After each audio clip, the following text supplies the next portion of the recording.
700 personnes se sont réunies pour la mort d'un personnage d'anime dans les années 70. Et je suis sûr à 100% qu'il y a personne d'entre vous qui connaît Hachita no Joe. Cet anime de boxe qui a plus tard eu le droit à des mentions honorables dans des animés de ouf, comme Dragon Ball, Naruto, JoJo's Bizarre Adventure, mais bon, ça, on le verra plus tard dans la vidéo. Parce qu'il y a vraiment eu plus grandiose que ça encore. Et même plus grandiose que les 700 personnes qui se sont réunies pour la mort du personnage. Parce que, comme dit, c'était en 1970. Mais qu'est-ce qu'il y avait au Japon en 1970 ? La guerre du Vietnam.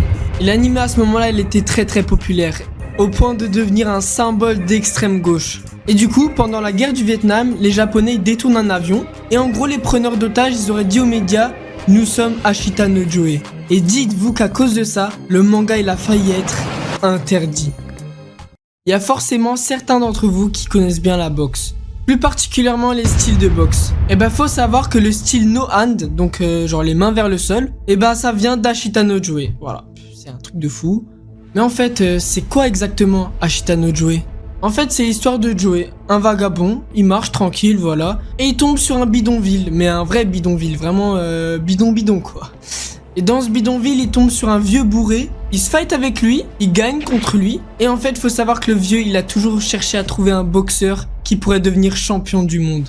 Et il a vu chez Joe ce qu'il ne voyait chez personne d'autre. Pour lui, il était fait pour la boxe.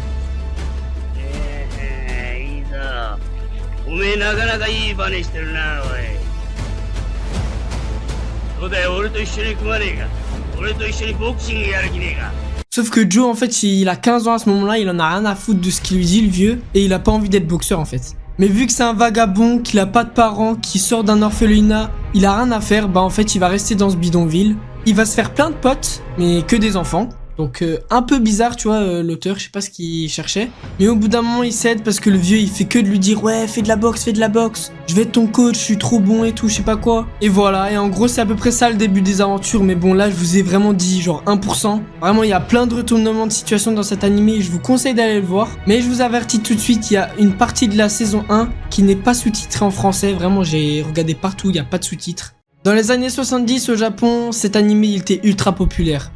Mais vers la fin de la saison 1, il s'est passé un truc complètement fou en fait. La mort d'un des personnages de l'animé. Et en fait, à ce qui paraît, cette mort, elle était assez inexpliquée. Et cette mort, elle a fait beaucoup de bruit au Japon. C'est pour ça qu'ils ont organisé des funérailles avec même l'auteur et l'éditeur. Et surtout avec plus de 700 personnes. Et moi, je trouve ça quand même assez légendaire parce que faut savoir qu'aux années 70... les téléphones, etc., internet, c'était pas encore là en fait. Et du coup, la communication, y en avait pas beaucoup quoi. C'est pour ça que je trouve que la chose, elle est encore plus folle. Mais est-ce que c'est autant fou que toutes les références qu'il y a eu, que ce soit dans d'autres animés ou même dans la vraie vie, mais plus particulièrement pour un coup très célèbre maintenant. Oui, vous avez bien entendu, une attaque du vagabond Joe. Surtout une attaque que le vieux lui a enseignée. Une de ses premières attaques en plus. Je parle bien évidemment du cross-counter. Cette attaque mythique qui a été vue dans Creed, dans One Piece, dans Dragon Ball et dans plein d'autres animés vient bel et bien d'Hachita no Joe. Mais c'est pas les seules références qu'il y a.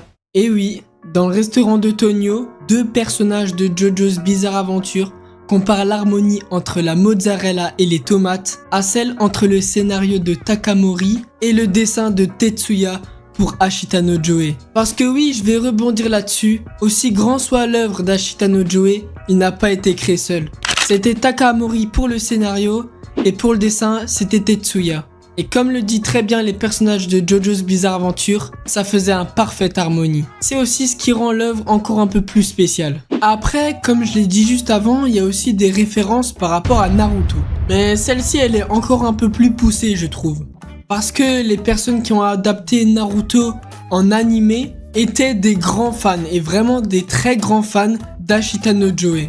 Et surtout du fait que Joe soit un petit gamin qui fait de la merde partout où il va. Et ça, ils vont le retransmettre dans Naruto. Et franchement, c'est très bien réussi. Quand on voit le début de Naruto, où il dessine sur la tête en pierre des Hokage, franchement, l'intention, elle est très bien retransmise. En plus de ça, ils ont quand même beaucoup de points communs. Ils sont tous les deux orphelins et ils cherchent tous les deux à avoir l'attention des autres. Ils sont tous les deux dans un petit village et aussi, ils sont tous les deux têtus. Quand ils ont quelque chose en tête, ils ne le lâchent pas et vont tout faire pour l'avoir même si ça peut déplaire à d'autres. Et c'est là où j'en viens à une conclusion. Regardez quand j'ai comparé Naruto et Joey.